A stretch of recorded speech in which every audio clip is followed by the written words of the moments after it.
Assalamualaikum warahmatullahi wabarakatuh. Yang terhormat Ibu Dr. Aida Nahar SEMSI selaku dosen pengampu mata kuliah Sistem Informasi Akuntansi dan seluruh teman-teman sejawat kelas yang saya banggakan. Puji syukur marilah kita panjatkan kepada Allah Subhanahu wa taala atas rahmat berupa kesehatan dan selawat serta salam semoga tetap tercurahkan kepada junjungan kita Nabi Agung Muhammad sallallahu alaihi wasallam. Kami dari kelompok 6 akan memaparkan hasil diskusi kelompok kami mengenai sistem akuntansi piutang. Sebelumnya, perkenalkan saya Laila Dita Andriani yang akan bertugas sebagai moderator. Adapun anggota kelompok kami antara lain 1. Feni Nurmalia Putri sebagai pemateri 1, 2. Farah Lutfi Prihandini sebagai pemateri 2. Subbab yang akan kita bahas adalah 1.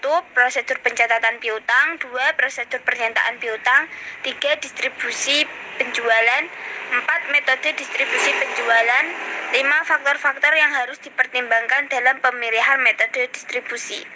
Langsung saja pada pemateri 1 dipersilakan untuk menjelaskan. Baik, terima kasih kepada moderator. Saya akan memaparkan materi terlebih dahulu. Yang pertama adalah prosedur pencatatan piutang. Prosedur pencatatan piutang bertujuan untuk mencatat mutasi piutang perusahaan kepada setiap debitur. Mutasi piutang disebabkan oleh transaksi penjualan kredit, penerimaan kas dari debitur, retur penjualan, dan penghapusan piutang. Adapun informasi mengenai piutang yang dilaporkan kepada manajemen adalah yang pertama, saldo piutang pada saat tertentu kepada setiap debitur. Yang kedua, riwayat pelunasan piutang yang dilakukan oleh setiap debitur. Dan yang ketiga adalah umur piutang kepada setiap debitur pada saat tertentu. Selanjutnya adalah dokumen pokok yang digunakan sebagai dasar pencatatan ke dalam kartu piutang, yaitu yang pertama, faktur penjualan, kedua, bukti kas masuk, ketiga, memo kredit, dan yang keempat adalah bukti memorial atau journal voucher. Yang pertama adalah faktur penjualan. Dokumen ini digunakan sebagai dasar pencatatan timbulnya piutang dari transaksi penjualan kredit. Dokumen ini dilampiri dengan surat muat dan surat order pengiriman sebagai dokumen pendukung untuk mencatat transaksi penjualan kredit. Selanjutnya adalah bukti kas masuk. Dokumen ini digunakan sebagai dasar pencatatan berkurangnya piutang dari transaksi pelunasan piutang oleh debitur. Yang ketiga adalah memo kredit. Dokumen ini digunakan sebagai dasar pencatatan retur penjualan. Dan yang keempat adalah bukti memorial, dokumen sumber untuk dasar pencatatan transaksi ke dalam jurnal umum. Selanjutnya adalah catatan akuntansi yang digunakan untuk mencatat transaksi yang terkait dengan piutang, yaitu 1. Jurnal penjualan, 2. Jurnal retur penjualan, 3. Jurnal umum, 4. Jurnal penerimaan kas, dan yang kelima, kartu piutang. Selanjutnya adalah organisasi. Pencatatan piutang dilakukan oleh fungsi akuntansi. Fungsi akuntansi berada di tangan bagian piutang di bawah Departemen Akuntansi Keuangan.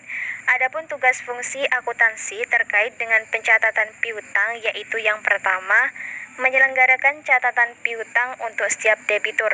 Yang kedua, menghasilkan pernyataan piutang secara periodik. Dan yang ketiga, menyelenggarakan catatan riwayat kredit setiap debitur. Selanjutnya adalah metode pencatatan piutang. Pencatatan piutang dapat dilakukan dengan salah satu dari metode berikut ini. Yang pertama, metode konvensional. Dalam metode ini, posting ke dalam kartu piutang dilakukan berdasarkan data yang dicatat dalam jurnal. Yang kedua adalah metode posting langsung. Dalam metode ini terbagi menjadi dua, yaitu metode posting harian dan metode posting periodik. Yang ketiga adalah metode pencatatan tanpa buku pembantu. Dan yang keempat adalah metode pencatatan dengan menggunakan komputer. Selanjutnya adalah prosedur pernyataan piutang. Pernyataan piutang adalah formulir yang menyajikan jumlah kewajiban debitur pada tanggal tertentu dan disertai dengan rinciannya. Pernyataan piutang dapat berbentuk 1. Pernyataan saldo akhir bulan, 2. Pernyataan satuan, 3. Pernyataan saldo berjalan dengan akun konvensional, 4. Pernyataan faktur yang belum dilunasi. Saya akan menjelaskan mengenai penyertaan saldo berjalan dengan akun konvensional. Pada awal bulan diambil formulir pernyataan piutang 1 lembar.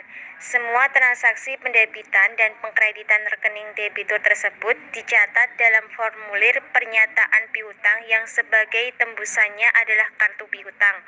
Pada akhir bulan pernyataan piutang dikirim kepada debitur yang bersangkutan.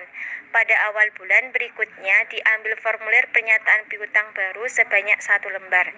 Selanjutnya saya kembalikan kepada moderator. Distribusi penjualan adalah prosedur peringkasan rincian yang tercantum dalam faktur penjualan, misalnya hasil penjualan menurut daerah pemasaran, dan pengumpulan total ringkasan penjualan menurut daerah pemasaran tersebut, untuk keperluan pembuatan laporan hasil penjualan menurut daerah pemasaran. Kemudian yaitu metode distribusi penjualan. Berikut ini metode distribusi penjualan. Yang pertama yaitu metode berkolom. Yang kedua yaitu metode akun tunggal dan akun berkolom. Yang ketiga yaitu metode summary, strip, and metode tiket tunggal. Yang keempat yaitu metode register. Yang kelima yaitu metode komputer. Kemudian faktor-faktor yang harus dipertimbangkan dalam pemilihan metode distribusi. Berikut ini faktor-faktor yang perlu dipertimbangkan, yaitu 1. Informasi yang akan dicantumkan dalam laporan. Yang kedua, jumlah unsur dan klasifikasi. Dan yang ketiga, media yang dipakai sebagai sumber informasi. Selanjutnya, saya serahkan kepada moderator. Terima kasih. Sekian dari kelompok kami. Bila ada salah, mohon dimaafkan. Wassalamualaikum warahmatullahi wabarakatuh.